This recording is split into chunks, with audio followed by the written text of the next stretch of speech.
तो कांग्रेस प्रत्याशी बाबा इलियास जी को आपने दिया है, मैं आपका सबका शुक्रिया अदा करता हूं, खैर मकदम करता हूं।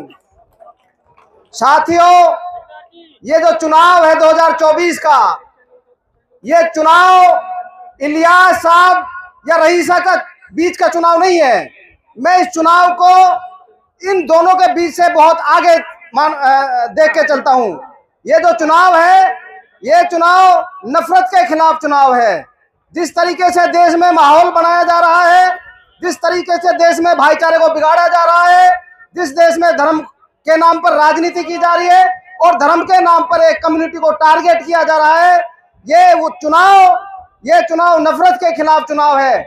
इसलिए मुझे पूरा यकीन है और मैं सब भाइयों से गुजारिश करने आया हूं कि आप अपनी वोट को और अपनी वोट की ताकत को इस बीजेपी को दफन करने के लिए इस्तेमाल करें और एक एक वोट को कांग्रेस को दे, ताकि इस बीजेपी से हमारा पिंडा छूट जाए और ये बीजेपी की सरकार चली जाए।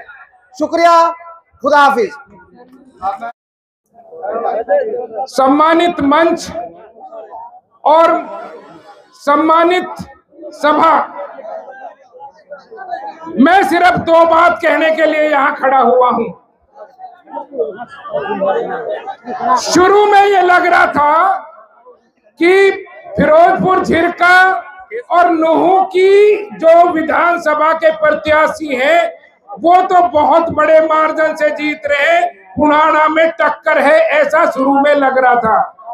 लेकिन आप लोगों ने ये दिखा दिया इस मंच से और इस सभा में और इस इलाके की यकजहती और एकता ने कि अब लड़ाई इस बात की रह गई है कि नूहू बड़े मार्जिन से जीतेगा या फिरोजपुर बड़े मार्जिन से जीतेगा या पुराने बड़े मार्जिन से जीतेगा। ये संघर्ष आप लोगों के बीच में, जीत की कोई बात नहीं रह गई है। दूसरी बात मैं ये कहना चाहता हूं कि जजपा और असपा और इनेलो और बसपा और बीजेपी, ये पांचों पार्टी, पांचों निशान एक है। इनके बहकावे में मत आना, सिर्फ हाथ का पंजा सामने रखना और उसकी उंगली से बटन दबाना। इस इलाके की तमाम समस्याओं का हल अगर है तो वो ये है। और तीसरी बात कह के मैं अपनी बात खत्म कर दूंगा, चूंकि वक्त अब बहुत ज्यादा है।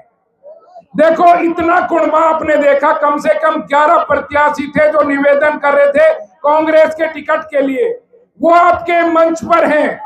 कितने इस्लामुद्दीन साहब ने इतने सारे मौजूदा और एक सरपंच को यहाँ पर स्टेज पे बुलाया, सम्मानित किया।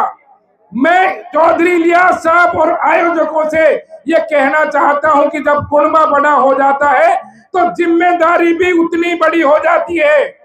70 साल के पिछड़ेपन को अब के कोई हीला बहाना नहीं है।